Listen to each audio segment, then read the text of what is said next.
Circus চলছে তৃণমূল কংগ্রেসকে কেন্দ্র করে, একটা সার্কাস চলছে। একটা নট্য কোম্পানিতে পরিণত হয়েছে তৃণমূল কংগ্রেস। কোন তৃণমূল ভালো, কোন তৃণমূল বেশি নাটুকে, কোন তৃণমূল বেশি খিস্তি দেয়, তার যেন কম্পিটিশন চলছে। ঋতব্রত তৃণমূল তাকে হুমকি দিচ্ছে, ধমকানি চমকানি দিচ্ছে কালীঘাটের তৃণমূল। বিধানসভায় একটা সময় বিধানসভায় তৃণমূল কংগ্রেসের বিরুদ্ধে অভিযোগ ছিল, তছনছ করেছিল বিধানসভাটাকে। এখনো বিরোধী আসনে বসে, আমি জানি না আজকে তছনছ করার কোনো প্ল্যান ছিল কিনা, কিন্তু তাদেরই দলের বা তাদের বিপক্ষের গোষ্ঠীর বিধায়ক তাকে তো মোটামুটি কলার ধরে টেনে নেওয়ার চেষ্টা করছিল কুণাল ঘোষ। তারপরে কুণাল ঘোষকে চ্যাংদোলা করে বাইরে ফেলে দিতে হয়। অন্যদিকে খিস্তি করছে, খিস্তি মারছে, যাকে তাকে টোন টিটকিরি করছে নাকি পার্লামেন্টের মধ্যে কল্যাণ ব্যানার্জি এত সিনিয়র, আর মহিলা সাংসদ দেখলেই কল্যাণ ব্যানার্জি নাকি টোন টিটকিরি করছে, অশ্রাব্য ভাষায় গালিগালাজ করছে। সারা দিন ধরে আপনারা এই ড্রামাটা দেখলেন, কিন্তু এই ড্রামাটা কোন দিকে যাচ্ছে, যাদেরকে কেন্দ্র করে ড্রামাটা, তারা অর্থাৎ এই মুহূর্তে আমার সাথে যারা যারা রয়েছেন, কাকলি ঘোষ দস্তিদার, এনসিপিআই সাংসদ এবং চিফ হুইপ দলের, তিনি আমাদের সঙ্গে থাকবেন। আকরুজ্জামান, তৃণমূল মুখ্য সচেতক, ঋতব্রত কংগ্রেসের তৃণমূলের মুখ্য সচেতক, তিনি আমাদের সঙ্গে রয়েছেন। শতাব্দী রায়, এনসিপিআই সাংসদ, তিনি রয়েছেন। শুধু কল্যাণ ব্যানার্জি নেই, শুধু কল্যাণ ব্যানার্জি তুমি এলে না। আমি তিনজনের সাথেই কথা বলবো এক এক করে। আমি কাকলি দিকে শুরুতে নেব, কিন্তু তার আগে আমি একটা চিঠি দেখানোর জন্য বলবো সাইডে। এই চিঠিটা জুন মাসে রিপাবলিক বাংলা প্রথম ব্রেক করে একজন সাংসদ, সেই চিঠিটাও আমি সাইডে, কাকলি ঘোষ দস্তিদার যে চিঠিটা পার্লামেন্টকে পাঠিয়েছিলেন বা পার্লামেন্টের স্পিকারকে পাঠানো হয়েছিল, লোকসভার স্পিকারকে পাঠানো হয়েছিল, সেই চিঠিটার কপি প্রথম আমাদের কাছে আসে এবং সেই চিঠিটায় আমরা স্তম্ভিত হয়ে যাই। চিঠিটার ছত্রে ছত্রে বিএনএসএস এর ধারা, কাকলি ঘোষ দস্তিদার যার নামে লিখছেন অর্থাৎ কল্যাণ ব্যানার্জি, তার বিরুদ্ধে অভিযোগগুলো পড়ে রীতিমতো যে শব্দগুলো, মানে এই চিঠিতেও যে শব্দগুলো লেখা আছে সেগুলো আমি লাইভ টেলিভিশনে বলতে পারবো না। একজন মহিলাকে এরকম ভাষায় যে কথা বলা যায়, এটাই চমকে দেওয়ার মতন। আবার এবং দ্বিতীয়ত পার্লামেন্টে বসে এই ধরনের কথা বলা যায়, মানে একেবারে সরাসরি আউটরেজ অফ মডেস্টি, শ্লীলতা হানির শামিল। একজন মহিলাকে আপনি যদি ভার্বাল অ্যাবিউজ বা মৌখিকভাবেও খিস্তাখিস্তি করেন বা কুৎসিত ভাষায়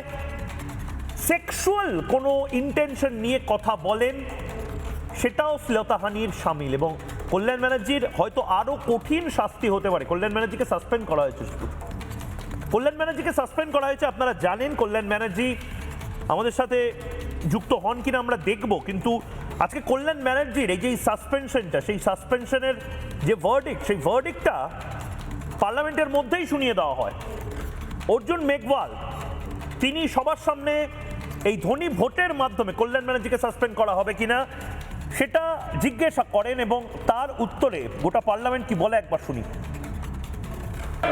सभापति महोदय, मैं आपकी अनुमति से प्रस्ताव करता हूं कि श्री कल्याण बनर्जी, जो इस सभा के सदस्य हैं, जिनका सभापति जी आपने भी नाम लिया है और जिन्होंने महिला सांसदों के साथ अभद्रता के साथ दुर्व्यवहार भी किया है, अतः उन्हें सत्र की शेष अवधि के लिए सभा की सेवा से निलंबित किया जाए।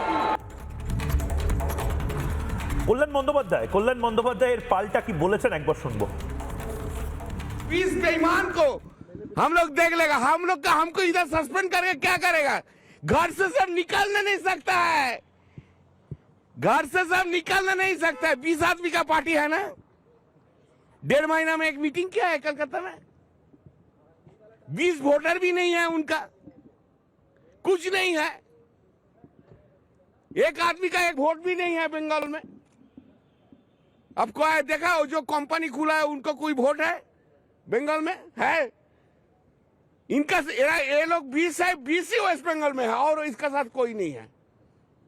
सब गद्दार है, बेईमान है, क्या करेगा भाई?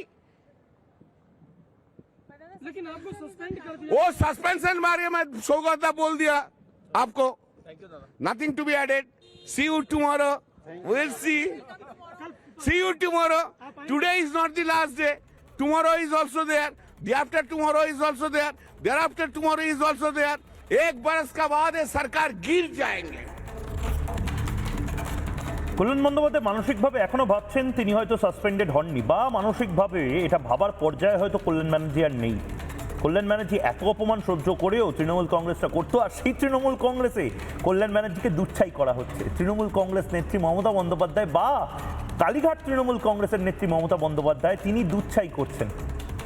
স্বাভাবিকভাবেই কল্যাণ বন্দ্যোপাধ্যায় ভাবার জায়গাতেও হয়তো নেই, এবং সে কারণে আজকে জবাব চায় বাংলাতেও কল্যাণ ব্যানার্জি হয়তো এলেন না।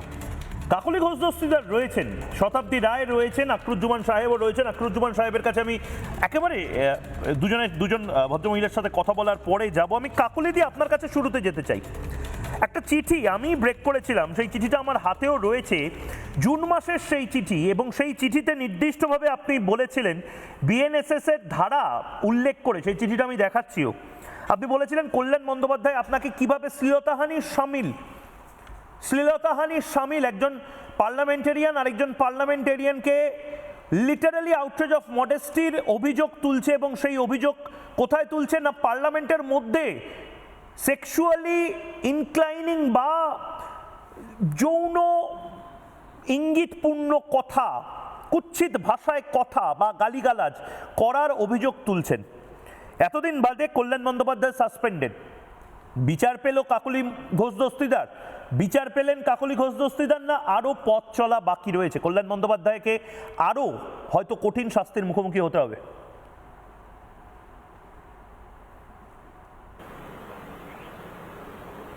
প্রথম কথা বলি, প্রথম চিঠিটা গেছিল 28শে মে। আমি নিজে হাতে লিখে নিজে স্পিকার অনারেবল ওম বিড়লার কাছে দিয়েছিলাম, কেননা উনি যে ভাষা প্রয়োগ করেন মহিলাদের প্রতি, সেটা সমগ্র বাঙালির লজ্জা এবং দেশবাসীর লজ্জা। কেননা কোনো সাংসদ এইভাবে মহিলাদের প্রতি, মহিলা সাংসদ আমি ছেড়ে দিন, কিন্তু কোনো ইভেন অচেনা রাস্তায় বাসে ট্রামে কোনো মহিলাকে এই কথা যদি আরেকজন কোনো মানুষ বলেন, বিশেষ করে সাংসদ বলেন, আমি তারও শাস্তি দাবি করব।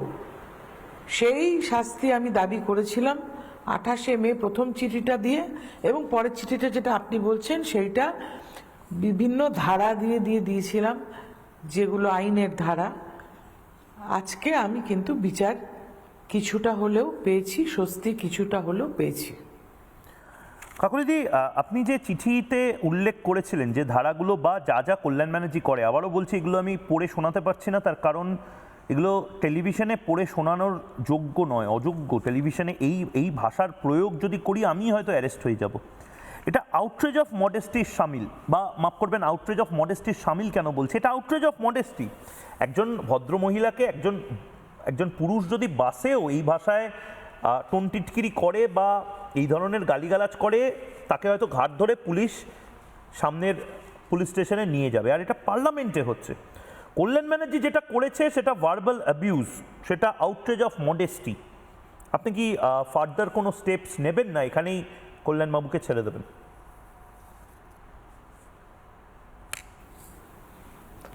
দেখুন, বিএনএসএ আমাদের যে যে নতুন তৈরি হচ্ছে যে আইনগুলো, সিআরপিএফ আগে যেটা ছিল, তাতে কিন্তু পরিষ্কারভাবে ভার্বাল অ্যাবিউজটাকেও খুব গুরুত্ব দেওয়া হয়েছে। সাইবার ক্রাইমে ধরা হয়েছে যদি টেলিফোনে কাউকে কিছু বলা হয় বা ছবি তোলা হয়, এবং আইনজ্ঞ উনি নিজেকে বলেন, সেই জায়গাতে দাঁড়িয়ে উনি যে অশ্রাব্য ভাষা প্রয়োগ করেন, তাতে করে ওনার আরো গুরুতর শাস্তি কিন্তু হওয়া উচিত বলে আমি মনে করি। কিন্তু কাকলিদি, আমার এই জায়গাতেই প্রশ্ন, আপনারা মমতা বন্দ্যোপাধ্যায়ের দল করতেন, এবং মমতা বন্দ্যোপাধ্যায় অ্যাপারেন্টলি একটা ইমেজ ছিল যে ওনার সবচেয়ে বড় ফ্যান বেস হচ্ছে মহিলারা, মায়েরা, বোনেরা। মমতা বন্দ্যোপাধ্যায় কি এগুলো জানতেন না? এবং দ্বিতীয়ত, মমতা বন্দ্যোপাধ্যায় যদি জানেন, একজন মহিলা, একজন ভদ্রমহিলা, তিনি একটি মহিলাদের দল মূলত চালান, এত মহিলা সাংসদকে নিয়ে এসেছেন, মানে আমি বোঝার চেষ্টা করছি তিনি এগুলো জেনে চুপ করেছিলেন, এবং সে কারণেই কি অভয়ার মতন ঘটনাগুলো ঘটে, জেন্ডার সেন্সিটাইজেশনগুলো হয়তো তৃণমূল কংগ্রেসকে নতুন করে শেখাতে হতো না, এটা তিনি জানতেনই না? অভিষেক বন্দ্যোপাধ্যায়, মমতা বন্দ্যোপাধ্যায় কি জানতেন? এগুলো অ্যালাউ করতেন ওনারা?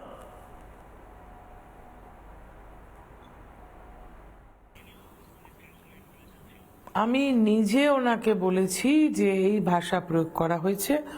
উনি আগের বারে একবার এরকম করেছিল 2010 সালে। তখন উনি 6 নম্বর ঘরে রেলমন্ত্রী হিসেবে বসতেন, সেন্ট্রাল হলে ছুটে এসেছিলেন, সবার কাছে শুনেছিলেন, কেননা আরও সাংসদরা বসেছিল, তারা বলেছিল। এর পরেও এই 2-1 মাস আগে নির্বাচন সদনে ওনারা গেছিলেন ডেপুটেশন দিতে, তখন আমি ওনাদের সঙ্গে ছিলাম না, ছেড়ে দিয়েছি দল। অন্য একজন মহিলা সংসদকে ঠিক এইভাবেই গালি দেওয়াতে আর একজন রাজ্যসভার মহিলা সংসদ বললেন যে আমি এটা মমতা বন্দ্যোপাধ্যায়কে জানাবো। তখন লোকসভার যে মহিলাকে উনি গাল দিয়েছেন তিনি বলেছেন জানিয়ে লাভ হবে না, আমার শোনা কথা এদের কাছে। এবং সঠিকভাবে রাজ্যসভার সাংসদ যখন মেসেজ পাঠালেন মমতা বন্দ্যোপাধ্যায়কে যে এই কথাটা বলছে, উনি বললেন বেশ করেছে, উত্তরটা এসেছিল বেশ করেছে। তার মানে this is also abetment to crime.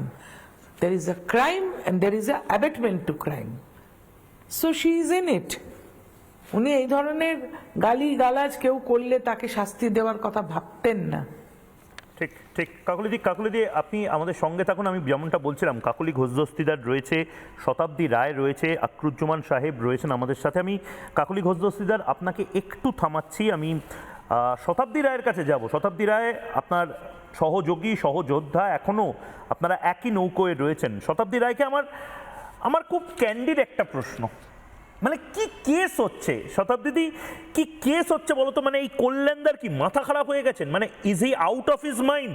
কাকলি ঘোষ দস্তিদারকে এই ভাষায় কথা বলছেন, আমি জানি না তোমাকে এই ভাষায় কথা বলেছে কিনা, পুরোটা একটু যদি বলো। বাংলার মানুষ মানে এর থেকে বড় স্পাইসি বা মানে জঘন্যতম সার্কাস হতে পারে না। দেখুন, এটা কল্যাণদা কিন্তু আজকে এটা করেছে তা নয়, কিন্তু কল্যাণদার কিন্তু এই জন্য, কল্যাণদার এই দুর্ব্যবহারের জন্য উনি কিন্তু প্রসিদ্ধ, উনি কিন্তু ফেমাস ওনার দুর্ব্যবহারের জন্য। এবং একজন শিক্ষিত মানুষ যে সুপ্রিম কোর্টে প্র্যাকটিস করেন, যিনি তার ডিগ্রি আছে, তিনি কি করে, উনি তো সুপ্রিম কোর্টেও এরকম ব্যবহার করেন, উনি তো বাইরেও এরকম ব্যবহার, উনি মর্নিং ওয়াক করতে করে এই ব্যবহার করে, সবার সঙ্গে করে। এবং আজকে যদি বলেন যে আমরা দলে নেই বলে ওনার রাগ হচ্ছে বা ওনার বেইমানি করেছে বলে রাগ হচ্ছে, তা তো নয়।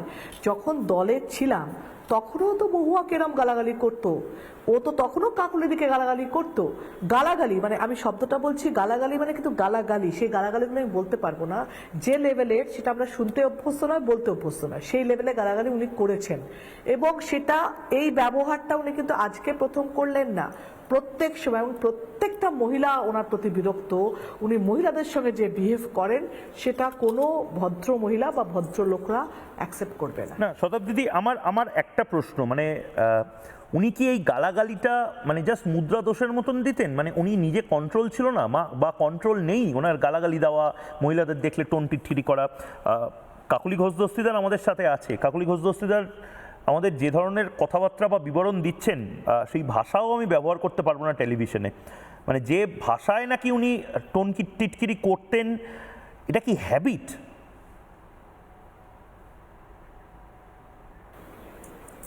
একদম একদম ঠিক, একদম ঠিক।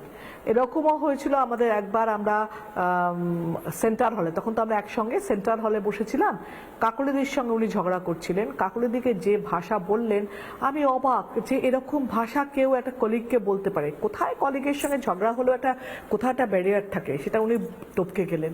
দিদিকে কমপ্লেন করা হলো, তখন মমতাদি বললেন যে তোমরা সেন্ট্রাল হলে বসা বন্ধ করো, কারণ লোকজন দেখছে, অন্য পার্টি দেখছে, নিজের পার্টির মধ্যে পার্টি ঝগড়া করছো। সেবার হলো। তারপরে মহুয়াকে যেভাবে কথা বলতো, মহুয়া ওনার কাছ থেকে সরে যেত, ও পেছন পেছনে গিয়ে গালাগালি করতো, মহুয়া সরে গেলে আবার পেছন পেছনে গালাগালি করতো। এবং সেটা প্রত্যেকের সঙ্গে যে ভাষা উনি ব্যবহার করেন, সেটা উনি বাড়িতে কি করেন আমি জানি না, বাড়ির লোকরাও অ্যাকসেপ্ট করে কিনা কিংবা বাড়িতে করে না কিনা। যদি করে থাকে তাহলে খুব বাড়ির লোকরা হয়তো বা কিছু বলে না, তো বাইরের লোকের সঙ্গে, বাইরের কোনো মহিলার সঙ্গে এই কথা বলা যায় এবং শিক্ষিত মানুষ বলতে পারে, এটা কিন্তু আমরা ভাবতে পারি না। আমি শতাব্দীদি আপনাকে একটু সাথে থাকার জন্য অনুরোধ করছি। কাকলি ঘোষ দস্তিদারকে আমার ঠিক সেই জায়গা থেকেই প্রশ্নটা। কাকলিদি, আমি আপনাকে একটা ছবি বিবরণ দিচ্ছি, আপনি তো দেখতে পাবেন না এই ছবিটা এই মুহূর্তে, আপনি অনলাইনে রয়েছেন। মহুয়া মৈত্র এবং কল্যাণ বন্দ্যোপাধ্যায় একেবারে পাশাপাশি, কাছাকাছি, দুজনে ফিসফাস করছেন, কথা বলছেন, সহযোদ্ধা হিসেবে চোয়াল শক্ত করে এখন লড়াই করছেন। এই মহুয়া মৈত্রকেই নাকি কল্যাণ বন্দ্যোপাধ্যায় কি কুৎসিত ভাষায় গালিগালাজ করতেন বলে আপনি বলছেন, বা শতাব্দী দিয়েও বলছেন। রাজনীতি কি অদ্ভুত কাকলিদি, যে মহুয়া মৈত্রকেও কল্যাণ বন্দ্যোপাধ্যায় গালাগালি করতেন বা গালিগালাজ করতেন বা খিস্তি করতেন, সেই মহুয়া এবং কল্যাণ বন্দ্যোপাধ্যায় এখন পাশাপাশি, এবং সেই ছবি গোটা দেশ দেখছে পার্লামেন্টে, মাঝখানে সেই ছবিটাও চলছে।